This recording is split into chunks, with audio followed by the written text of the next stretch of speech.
Good evening and welcome to Drive It Live on IntellectualRadio.com/iHeartRadio station. I'm your host, Roman, and we have a great show planned for you today. Don't forget to continue to join the IntellectualRadio.com/iHeartRadio station for Warriors Talk with my girl, Rochelle, at 6 p.m. Tonight, my guests are Black lobbyists. I refer and it's good to have something like a different perspective in Illinois. And I want them to introduce themselves, starting with you. My name is Vince Bass from the Bass Group. I'm Everett Berry, the owner of Mills Hard Hemp Life. Please give IntellectualRadio.com/iHeartRadio station your background, starting with you. Okay, so my background, I'm a Howard University graduate, HU, And when I graduated from college, I came back to Chicago, ended up getting into entertainment, where I managed Malik Youssef, a couple other artists, B. Cole, got into the entertainment scene, transitioned from entertainment into the liquor industry and the nightlife, transitioned from there as I had a son into government, where I was at the CMS, which is Central Management Services for the state of Illinois, and out of the director's office, where I concentrated on learning and understanding the minority business program, which led me into the comptroller's office, where I took over a program called the Power Program, which kind of concentrated on minority businesses. And at the same time, that was a Republican office, but I was a Democrat, but I was good at my job. So they brought me in to actually do that. And from there, I transitioned to the governor's office. And at the governor's office, I became the director of public engagement and civic affairs. And again, concentrating on things dealing with our minority community. That was kind of like my main focus. So I got out of the whole political arena and once transitioned again into doing consulting work, where I helped put together Chicago Football Classic as a special consultant. We did the Howard Hampton game and a couple other games, and then transitioned into lobbying as the Bass Group. And with me as Hart as being one of my clients as well. So we are basically here to just put a different perspective on some things. And so for me, it's not as extensive as Mr. Bass over here, but so I have multiple licenses in the hemp industry, in the cannabis industry, and I'm a master grower, a master infusionist, a product developer, and so we have multiple farms here in Illinois that we are launching programs to educate a lot of our youth about being able to grow products and be able to develop from those products and start companies where they can now revitalize their own communities. And so I met Mr. Bass along this journey, and we've been working together ever since. Mr. Bass. Yes, sir. Define Black lobbyists for us, just in case people are not familiar with lobbying. So I'll start with just lobbying instead of just the Black part. So in lobbying, basically, a lot of legislators and people have a whole extensive agenda. And when you're in the state or a district, you're representing thousands of people who have thousands of different interests, who have thousands of different things. So there's always something. And so, again, a lot of these legislators and people in general, they're not experts in everything. And they're not experts when it comes to like content and things and, backgrounds of different situations. And so basically lobbyists come in and they basically lobby for things, right? So basically they make issues known. They basically educate legislators and people about these different issues because, again, if you don't know, you just really don't know. And so a lot of times being a lobbyist is about providing a service and being accessible and being able to be willing to help get a point across. So basically, for every issue, there's a pro and there's a con. And so most people that have lobbyists, they're lobbying their specific interests. And so what got me into the space basically was coming from the hemp side. I was introduced to a group by the Illinois Healthy Alternatives Association. And we had similar interests where we were basically trying to stop the cannabis industry from taking over the hemp industry. Cannabis industry had millions of dollars that they were spending on lobbyists, and those lobbyists had access to legislators to actually educate them on their issue, which was cannabis and how bad hemp was. And so basically there was a skewed perspective. Excuse me, just for 1 second. I'm sorry to No, no. interrupt. Explain the difference between cannabis and hemp, because some people like myself, if they're foreign, they don't partake. What is the difference? Go ahead. Well, I'm going to try to tempt this. So hemp is cannabis. It's like the mother of regular cannabis. So what we grew up on, with the shoebox, and you had your marijuana in there, and you sifting your seeds out and things of that nature, it would not exist without hemp. The difference is with regular cannabis, you can only smoke it or consume it by eating it, right? With hemp, you can smoke it, you can eat it, you can manage your health problems with it. So for instance, if you have swelling in your ankles or in your elbows, you can eat some hemp or smoke some hemp, and it will deplete the swelling in your arm or in your ankle or in your leg, right? You can use it for entertainment, hemp, right? Also, let me finish because you asked the question. So I'm going to give you the answer to it. You asked. Okay. So also, you can make cement. It's called hempcrete out of hemp. You can make paper. You can make plastics. You can make clothes.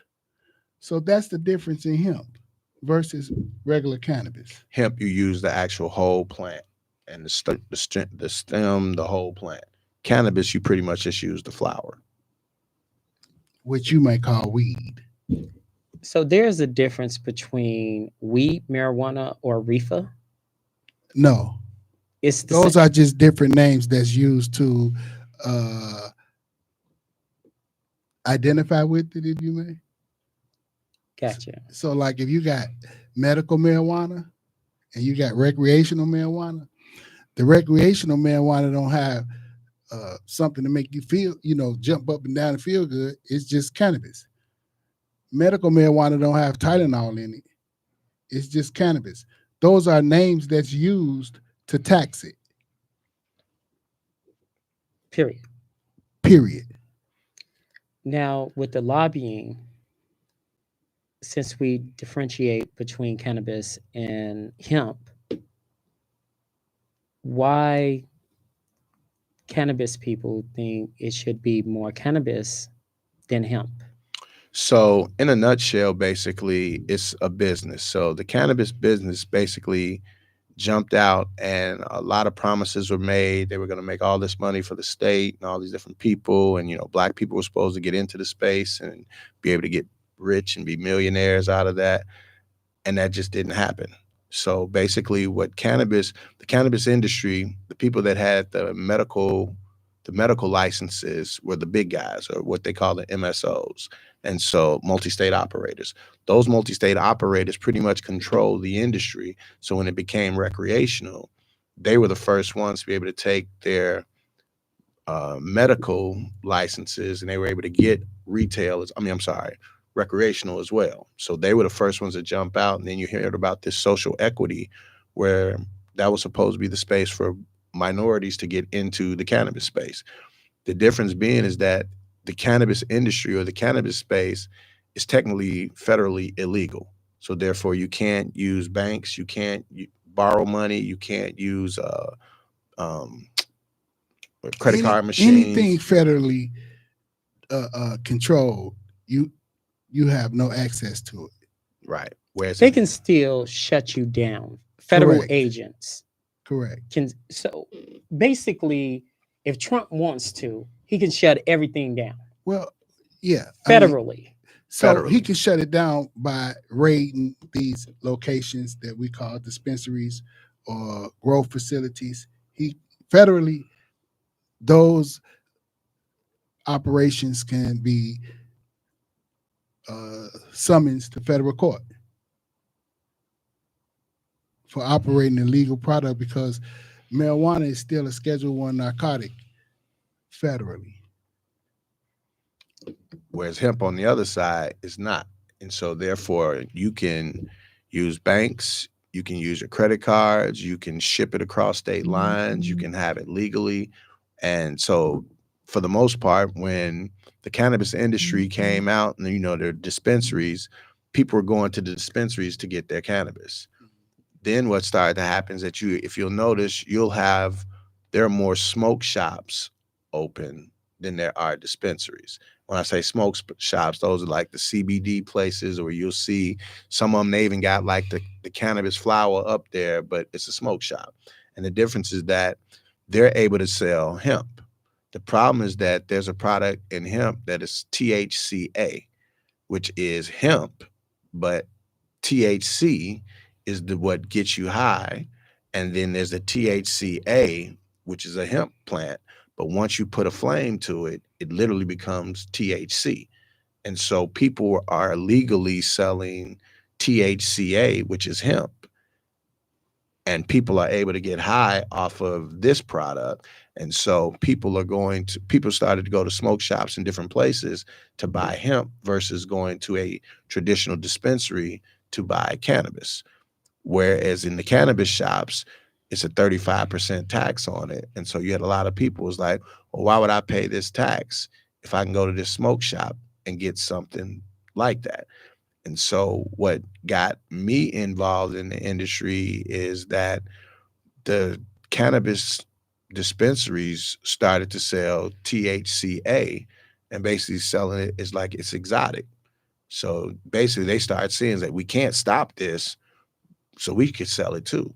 And once they started to see that it was actually selling, they're seeing now that they want to blame the hemp industry or the hemp smoke shops for them losing sales, when in all actuality, it wasn't so much as the hemp smoke shops that they were losing sales to, as much as it was other people going across state lines to New Buffalo, where they can buy weed for pennies on the dollar, basically, where they got sales going where you can get an ounce, buy 1 ounce, get another ounce for half off with they got limits, but they're very strenuous. It's almost the same like the cigarette tax, which is going Correct. for $1 right now in July. Exactly. So now you have people now, instead of me going to my dispensary, anybody that would be going to New Buffalo literally became small dope dealers. And they're not real dope dealers, but every time they leave, somebody say, hey, pick me up something. So they come back with all kind of stuff that they're basically just providing to their friends. They're not trying to do it for profit or anything like that. So again, part of the lobbyist's job is to show different perspectives. So when we were trying to show legislators that it wasn't necessarily the hemp industry, that was causing these big problems, you got to look at this situation, because most of the people I know who do indulge, they go to New Buffalo. And when they go to New Buffalo, they're not just buying for themselves, they're buying for families and friends and things of that nature. So you've got a lot of people coming back across the border with cannabis, which is technically they're not supposed to, but if you can get it for cheaper and get more, people are going to do it. And New Buffalo is about 45 minutes away. Tell us about the percentage of Black lobbyists. Last time that I've checked, it was almost 1%. You said that changed. It increased a lot. So here's what I will say. I can't put a percentage on it, but what I will say is that there are definitely a lot more Black lobbyists representing in Springfield and having their own shops. And because what's happening is that, and again, this is a special shout out to our legislative Black caucus, as well as all the legislators, and especially Speaker Chris Welch, where they're basically saying like, hey, we need to see more of us being represented, because we do represent part of the state. So a lot of these organizations that were just bringing in your typical lobbyists that were really plugged in with the former regime, being Speaker Mike Madigan, they were getting all the work. And then what they would do is they would come in, and if there was a Black issue, quote unquote, they would bring in a black guy who knew some legislators who was registered as a lobbyist, and they'll put him on a small contract, not the whole year, but for a couple of months to basically go talk to these legislators. So again, that's not really empowering black lobbyists. You're just giving them an opportunity. But with there being more black representation, having issues on their own, it calls for more black people to be represented in Springfield. And so basically it's a conflict. You can't represent everybody. So it's like I say, for every issue, there's a left and there's a right. So if you got somebody on the left, you got to get somebody for the right. And so with there being, a push on, I want to say black, I ain't gonna say minority, but black issues, and with the times, signs of the times, they needed more people to speak to different people and legislators who had relationships, as well as some type of content, be a content expert on certain things that they could trust. Because what we found, and this is just me speaking before I was in the industry, but when the original cannabis legislation came out, you had just had a few people talking about it from a black perspective. And so then a lot of things went under the radar that, they'll put a bill together with 1,000 pages, and expect people to just go through it in a night. Everybody's not going to do that. So they're trusting their lobbyists to come and kind of put it in perspective, or their staffers to put it in perspective for them. The point, if I'm wrong, just say I'm wrong. If I'm a state representative, you put let's say the marijuana bill, the controversial marijuana bill. Mm-hmm. It was on their lap for weeks. And I forgot the number of the bill. Mm-hmm. Black legislators didn't even read it. And when it went to the city, they voted on it. And then the black aldermen and alderwomen Mm-hmm. basically said, we haven't read it. And now blacks were pushed out. Out of what when you say that? They was pushed out of getting percentages of their own license for distributing hemp, and like I said, if I'm wrong, but I'm going according to what happened, and this was like almost 5-6 years ago, Mm-hmm. 5 or 6 years ago. They didn't read it. So when you're lobbying and it's right there, and you're saying it's right there, it's on page such and such. Well, you have staff. You read 500, I read 500. What's going on? So, again, I wasn't in the space at that time. So I know I'm not going to say everybody didn't not read it. But again, if it's 1,000 pages, and if you'll notice, a lot of times when they put legislation up, they don't give them 6 months to do it, a year to do it. And that's why, again, I have to give hats off to, Speaker Chris Welch, because literally, instead of them making the hasty decision like they did with the cannabis legislation, when it came to this hemp piece, he was like, wait a minute, we're not going to make that same mistake. Let's get a real good understanding. So again, these legislators are good in a particular field. They just became legislators, you know what I mean? So everybody doesn't have a law degree. Everybody doesn't have the expertise in a lot of this. And even when it comes to their staff, again, staffers got 1,000 issues. So if you've got all these different things coming at you, they've got a limited amount of time to make some decisions. So again, by putting it off, and that's why, again, I give hats off to the speaker, because he was like, we're not going to rush this through just because you all are saying we got to do it like they did the first time. See, the first time it was under Speaker Madigan. And under Speaker Madigan, it didn't matter what you read or how you saw it.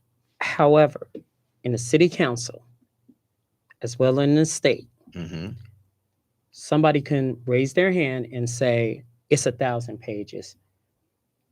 There's something in that legislator that say, give us 90 days. Give us 90 days to read it. Nobody didn't raise that issue. Same thing in City Hall. because of what Mayor Daley did. Well, can I say this?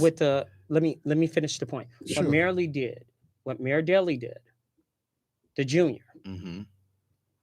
what we're still doing now, going through now, is the parking meters. Well, they inherited that, yeah.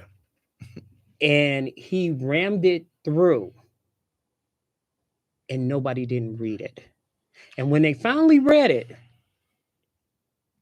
they had to pass legislation to say, if anything like that, any alderman can raise their hand and say, we need 90 days to read it. Nobody didn't do that. So again, I wasn't around during that time, and I'm sure there were probably some that do, and you hear of those. Like, I wouldn't say everybody did that. I'm sure somebody did. I can't remember which alderman, but there was an alderman that was like, hold on, y'all, before we ban this or make this go from Illinois, because like I say, it starts at Illinois. City of Chicago have ordinances, right? And so I'll speak to him, what I'm working currently on now. So I'm the contract lobbyist for the Illinois Healthy Alternatives Association, ILHOP, basically. And they are a hemp advocacy group. And so what we did was, when it came down to shoot, and you noticed that certain aldermen were banning hemp in their ward, right? Others were like, hold on, before we just go ban it, we need to wait and hear what the state has to say on this issue, because our ban is premature. We didn't want to wait for the state, so we started to lobby local aldermen to educate and sit down with them, be like, hey, here's the features and benefits of what you're talking about doing. Here's the industry that you're hurting. Here are the people that you're hurting. And as they got that broader perspective, they was like, oh, okay, well, we're getting pressure to ban it in our wards, but now that we've had this understanding, we're not going to do that. So now what we're working on now is an ordinance that basically can speak to the whole city versus just individual wards. But tell us a little bit about that. So basically, Oak Park was one of the first cities that kind of came out when everybody's like, ban hemp, it's killing the kids, because they had it was being marketed to kids. It was at, they were buying it at convenience stores and gas stations and things of that nature. So hemp was getting a real bad look. So Oak Park and I forget the village president, pardon me, but they had a councilman there that was just like, hey, because there was a business there that actually was a hemp CBD business that sold smoothies and coffees and things of that nature, very responsible in the community. The community loved them. But if hemp would have been banned, they'd have been out of business. And so they were like, hey, instead of us banning it, the real issue is kids. So let's put together an ordinance for the village of Oak Park. If hemp is being sold, you have to be 21 years or older to purchase it. So they didn't just ban it. They was like, hey, we're going to put this ordinance to make it 21 and older. We came out, Representative LaShawn Ford, kind of led the effort, because that's in his area, because he's kind of like the vanguard of hemp and cannabis right now. That, he's the person that the speaker chose to kind of represent and bring this back to the body. So he came out, and when he spoke to that, we were able to take that ordinance and say, look, Oak Park did this. And so then I think it was Bensonville or another suburb came with a little more teeth with their ordinance. So what we're working on now is working with the city of Chicago and, some select aldermen to introduce an ordinance that's has a little more teeth than just having it being for people over 21. We're talking about having testing with it. We're making sure that the people that are actually testing the product are licensed people to test, and that there aren't any impurities or anything in that. We're making sure that the packaging is not geared towards kids. So while the state is putting it together, because again, it's a big industry, so they're not trying to make a snap decision. But if they didn't make a decision, it leaves everybody downline to make decisions on their own. So we're actively lobbying now, with Alderman Willhall and Alderman Conway, both sides of the aisle, basically like, hey, what's good in the Black community is good in the white community. We just need to make sure that it makes sense. And so we're able to actually sit down and lobby these people and talk to them, because as a registered lobbyist, they make sure that you're registered. So then that way you have to speak on who you're actually lobbying or who you're trying to influence for. Because as a contract lobbyist, you're paid to do that. And so again, if you're getting paid, they want to make sure that if you're getting paid, you're doing what you're supposed to be doing and not doing nothing else. But if you do something else, we sign paperwork that basically says, ethically, we won't do this. So if somebody asks me, who are you lobbying for? I can't say nobody. I got to tell them exactly who I'm lobbying for and what my issues are. So then that way, if they got an issue or whatever, I ain't going, by law, I can't just say, I ain't know nothing about that, or you didn't tell me, or, holding secrets and stuff. It makes you basically show who you're actually with. And that's kind of one of the main things that being a contract lobbyist, you basically know what you're doing, and they know if you're doing something nefarious, then like with the city of Chicago, man, they fine you up to $10,000 per infraction. And if you like and it's a lot of paperwork. It's a lot. And then you have to stay on top of it, because again, whenever I'm talking to somebody, I have a meeting with somebody, I got to write that down, right? If I'm taking somebody out, or if there's any money being exchanged, not in exchange, but if I'm going to have coffee, if I see them and I'm having drinks, we got to record all of that. And so every quarter for the city and every 2 weeks for the state, you basically have to track who you are, who you talking to, what you doing. So then that way, if anything goes left, they got a paperwork. I mean, they got basically a track record. Is the paperwork universal, every lobbyist, or is it specifically for Black lobbyists? Every lobbyist there, you basically, Secretary of State, you have to register with the Secretary of State. And then with the city, you register directly with the city. And they basically have their own guidelines of reporting and things you can do. You got to take ethics training. You got to take sexual harassment training. And so they hold you to the standards. So it's like, it's a whole lot of leash. But if you get caught up, you get caught up. There's separate tiers. There's the city lobbyists. There's the county lobbyists. There's the state lobbyists. And there's federal lobbyists. And federal lobbyists. Correct. And you are? I'm currently state and city of Chicago. So you have 2 licenses. I have 2. I'm registered in 2 entities, right? Gotcha. Not licenses. It's basically just. Okay. So my cousin Frank Bass has been lobbying for the last like 25 years down in Springfield, and so I partnered with him. He's got clients, I've got clients, but my clients are more so in the hemp space and also in the development space. I also represent in the city of Chicago, as well as the state, DL3 Realty. Are you familiar with Leon Walker? Yeah. Okay, so yeah, DL3 Realty. So I'm doing hemp on one side and development, trying to like get funds and things of that for some of the projects that we have going on with affordable housing. Mr. Berry, I know you have hemp products that you sell and a store.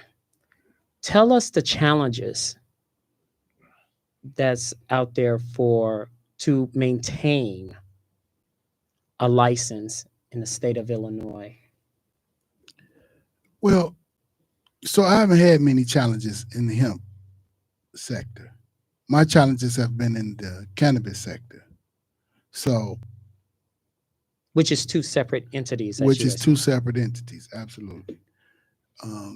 But just to speak on some of the things that, one of the things that I find challenging in the hemp industry is the false information that has been passed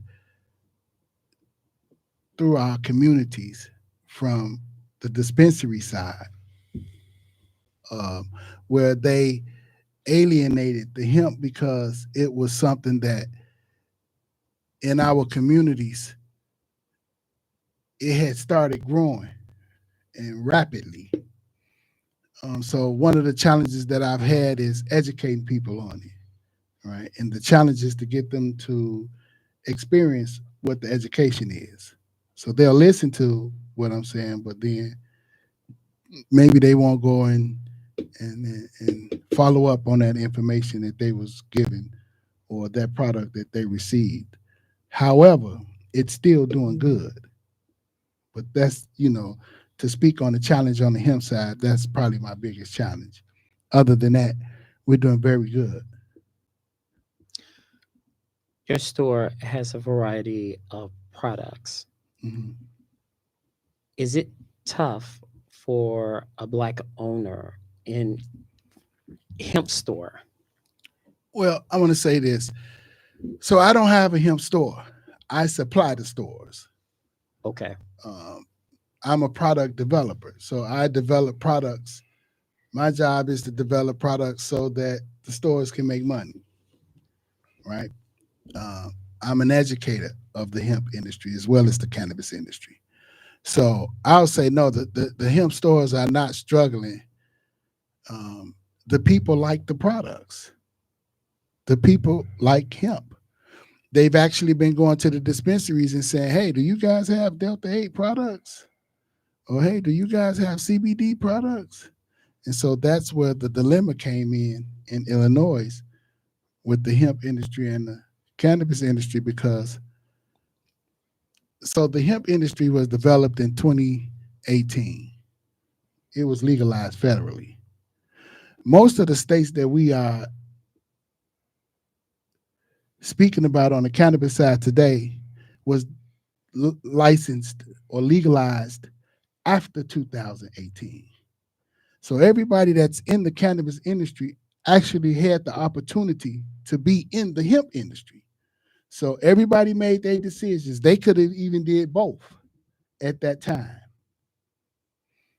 So the cannabis industry is doing well. Illinois made $2 billion last year, right? It's enough money for everybody, but you have our governor that wanted to take over the industry and give it to the people in the cannabis industry. And so that's what the dilemma, all of this, we trying to create legislation around it, and it's killing kids. That was something that was put out by the governor's team that they You're talking about actually, Governor Pritzker. yes, that Okay. they actually got laughed out of. Let's explain the numbers. How many, because a lot of people, Intellectual Radio family wants to know, what is the percentage of Black owners in your position? Because you guys had to fight a pretty hard fight, because it was basically going to the rich. Yep. It was not going to a Black business owner that wants to expand their horizon. Give you a prime example, and you can look this up. The Obama administration said no to Black farmers in Kankakee, Illinois, who wanted to grow hemp. I think That's you sad. remember that. I do, but I wasn't in the space then, so I wasn't paying attention like I am now. I wish I'd have been in this space there, because I'd have been adamant about that. That's crazy. They said no, and it put them, some of them, out of business. Again, we have to remind people that Kankakee, you have Black farmers. We used to be the farming capital Mhm. of the nation. So what I'll speak to on that, just from the climate now, that's why you see the importance of lobbying, because the people who didn't want to have the Black farmers to do hemp had some strong lobbyists that was basically in there telling them all the reasons why or how they could hit the loophole or beat it, because whatever the issue is. And again, that's where, unfortunately, But don't you think that was kind of a racist issue? If Black farmers, it probably saying was, but they that- probably were able to put together. I'm telling you, the way they do, they'll put together what makes it make sense to somebody who doesn't know. So Yeah, again, going back but to who doesn't know, if you don't know, you don't know. the important part of that, though, is the voting, right? Like, yeah, we need lobbying, but more importantly, we need to have voting in our schools again. We need to be educating our children how that impacts them economically, spiritually and physically, right? We're being controlled by not voting, period. Right. So the most important part of that is what I want this audience to understand is that we have to start teaching our children the reason that voting is the most important part of their life. Outside of a man picking the woman that he's going to have in his life, or the woman picking the man that she's going to have in their life, the most important part outside of that is voting, because these are the people that are going to make decisions for your life. And we done lost focus of that. And these people that are making these decisions and making these laws, sad to say, it's like a pick and choose game. Okay, I'm gonna vote for you on this, but you got to vote for me on what I tell you to vote for. It's not about what the people want. And then they're using the senior citizens to play this game, because the 70% of the people that's not voting are the children and some of the individuals that's coming in and out of prison that's thinking that they vote don't count no more. And our children are going up and saying, well, y'all been saying it ain't gonna make a difference if you vote. They're gonna do what they want to do anyway. And that's just not the truth of the matter. So I want to make that clear to the audience. We have to start voting. But not just that. You got to look at their issues.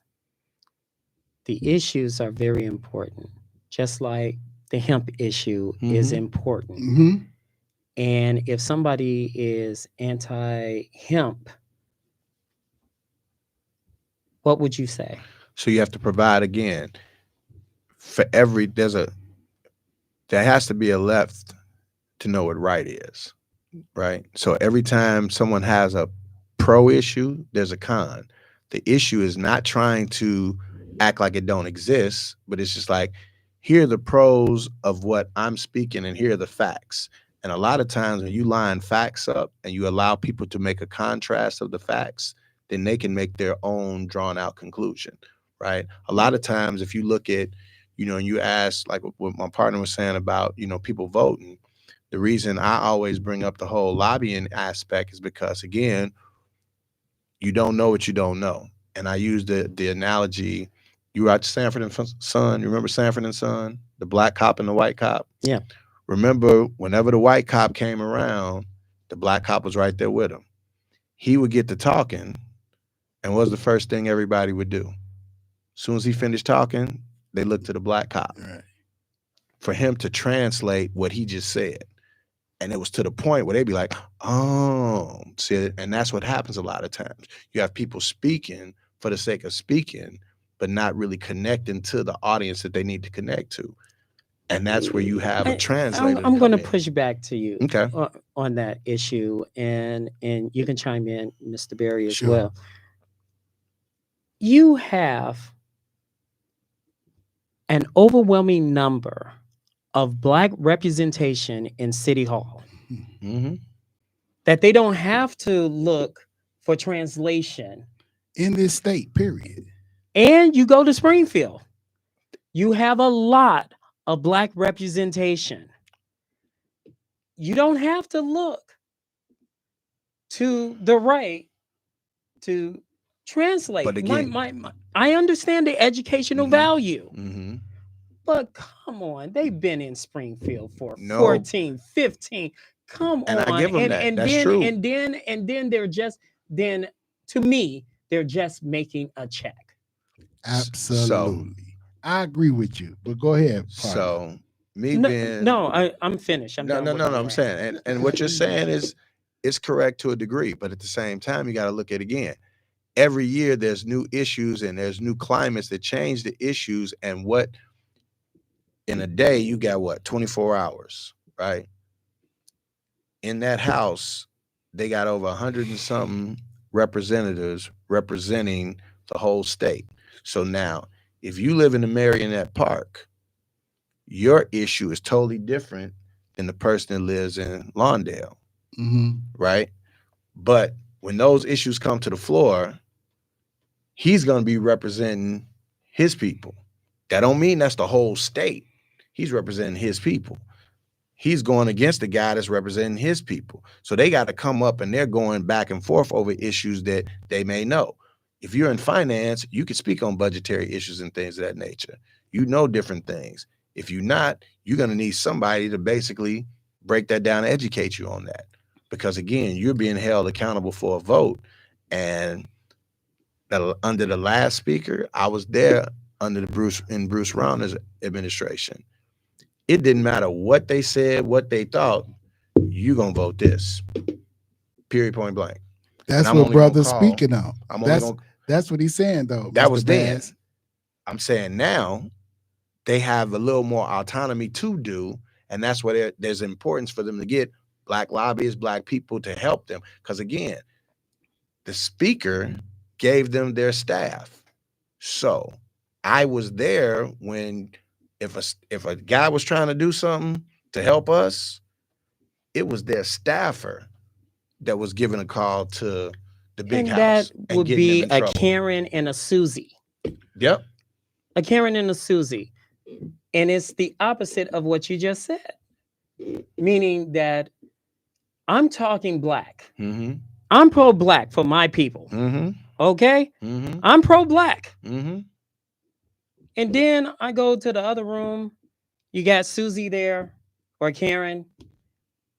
Now I'm eating Grey Poupon, the big hunk of shrimp. Mm-hmm. And yes, ma'am. Yes. Okay. Or what the comedian would say, I forgot his name, Richard Pryor writer, and Paul Mooney. Paul Mooney, thanks. Paul Mooney would say, when you go to politics, you got to, it's like the Black person is split in half. The white part of them, the Black part of them. Now the white got to kind of like talk to the Black part because they want to keep that 6-figure health benefit job. Mm-hmm.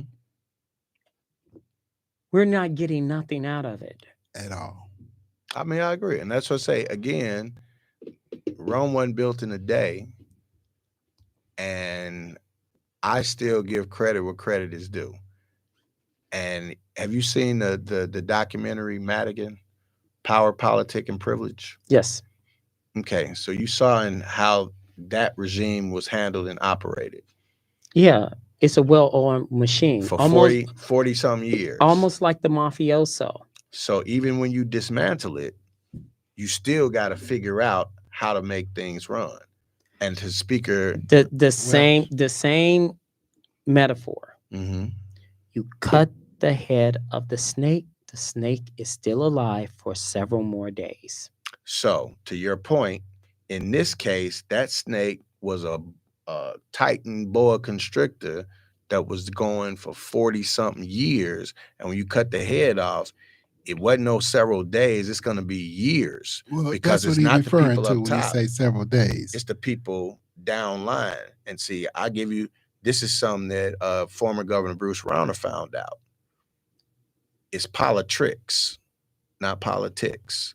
Because there are people that are up here, but the people who really make the decisions are right here. And those are the ones. I don't think we're playing a good game. I just think we got the wrong players playing the prices right. Well, I want to say this. I want to say this, though.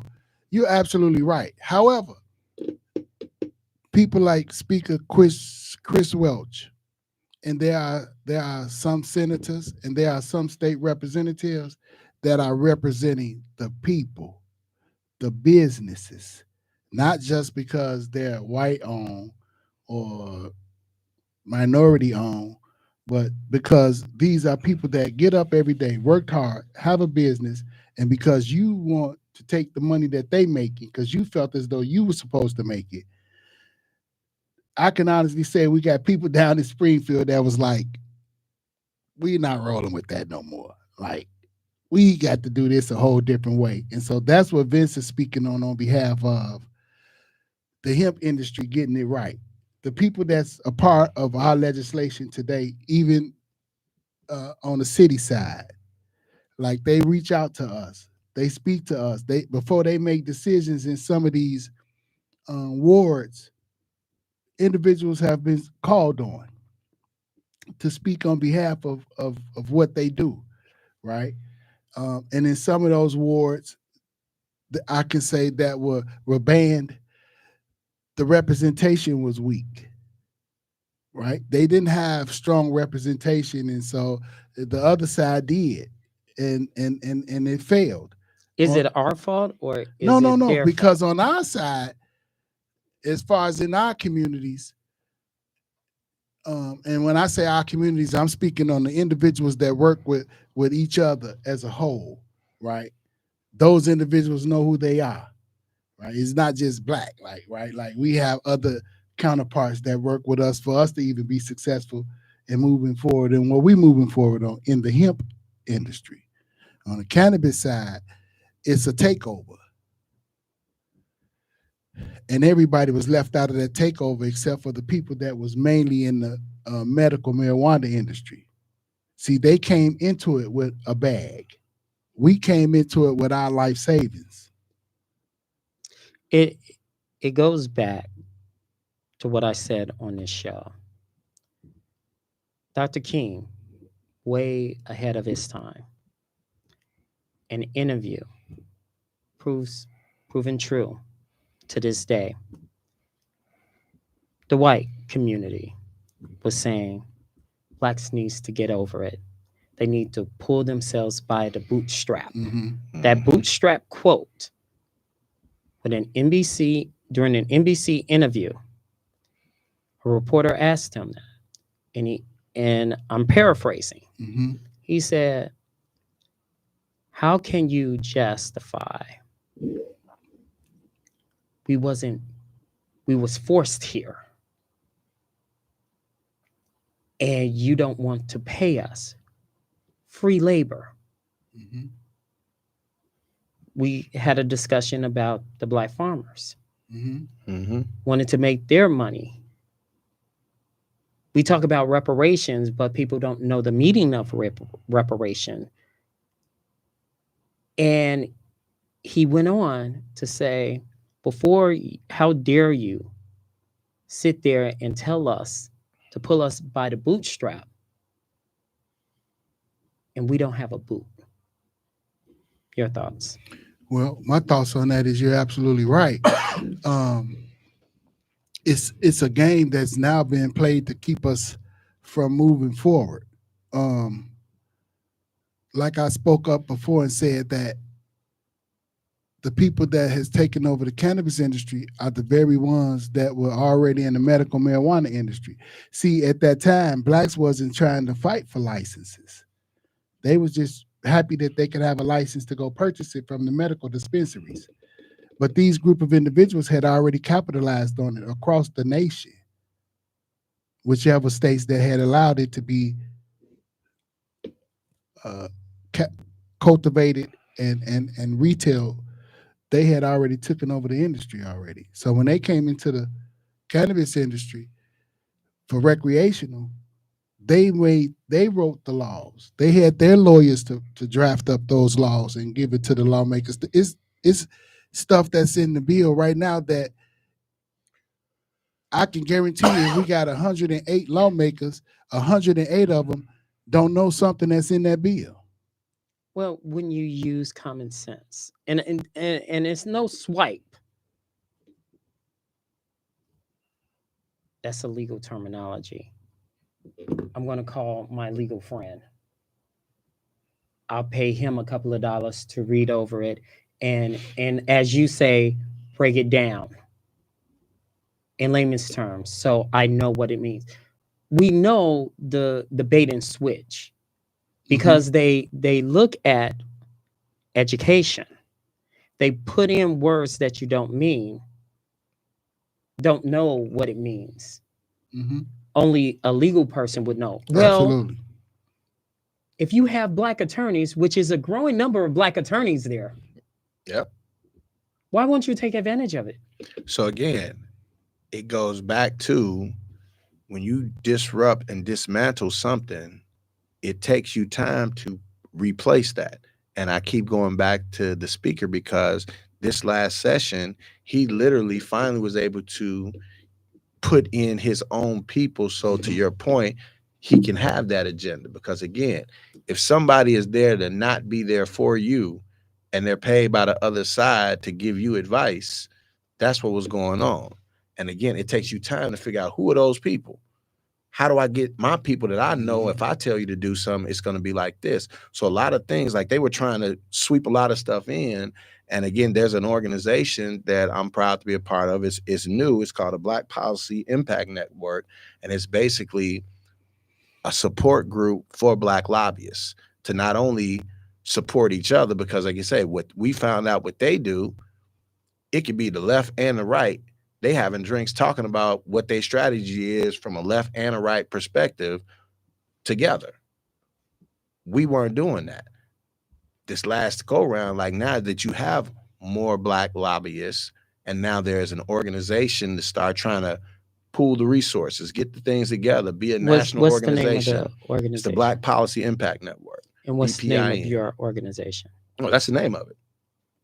I thought you had the No, that was BAS. that was it. The Black Policy Impact Well, Network. he does have the BPIN. BAS group. He's just I'm the speaking BAS on- group. We're just a group. We're one of the lobbyists that are affiliated, but in the group, there's about 60. We just had our elections where the new president is, shout out to a young brother named Jelani Sadiq.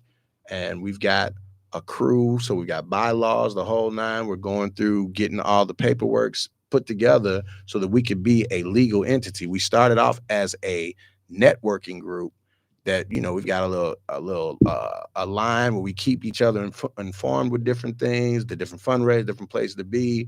And so if people need different resources, instead of depending on them, we've got us. And there's a national organization like that. Illinois just wasn't a part of it. So that's why we created this group, to be able to time into the national organization. Because again, it goes back to having those people that you can pull from a group that you know is down for Black people. So now they're not just getting a check, they're there to help with policy and the whole nine. So again, in that group, we have people from all scopes giving different perspectives. So now we're sitting up talking to people, or legislators, or anybody. We've got a more well-rounded scope, because I may not know this, but somebody in my group does. And I can talk to them and then go do my own research to come back to the legislator or whoever else I'm trying to convince. Here's what we need to do. And another organization from a Black perspective in the hemp is my man Sam Wilson. They've got the Illinois Black Hemp Association, which is strictly a coalition of Black hemp growers, farmers, retail, like all different walks of the hemp industry. And we had like a press conference back in February. And again, that was able to provide the speaker and the legislators who spoke up, even though they were being pressured by the governor, being pressured by the big lobbyists. I mean, Governor Pritzker, 2 days before they had to make a real hard decision, there was a group of legislators, it was like 13 of them. He basically invited them out to the governor's mansion for drinks, dinner, and a cigar. We like, wait a minute, what you need to talk to him now? And, you know, anonymously, some of them were offended by that, because like, so you ain't had no relations with us all this time, and now that this is an issue that you want to push through, you want to just do this. And they stood up and was like, no. And we're running out of time. Briefly tell us about Mia's Heart. So Mia's Heart Hemp Life is a company that was formed from the graveyard and now is in the public school. We are now about to start educating our youth on how to grow hemp, how to create products from this particular plant, and how to create companies to start revitalizing our own communities within our community. All right. And also you have like job opportunities and harness the power of the hemp and community engagement empowers. So please give intellectualradio.com/iHeartRadio station how they can get in contact with you. Okay, so my name is Vince Bass. I'm available on the social platforms. The company is the Bass Group. That's the easiest way to get me. I mean, I can give you my cell numbers 312-217-2570.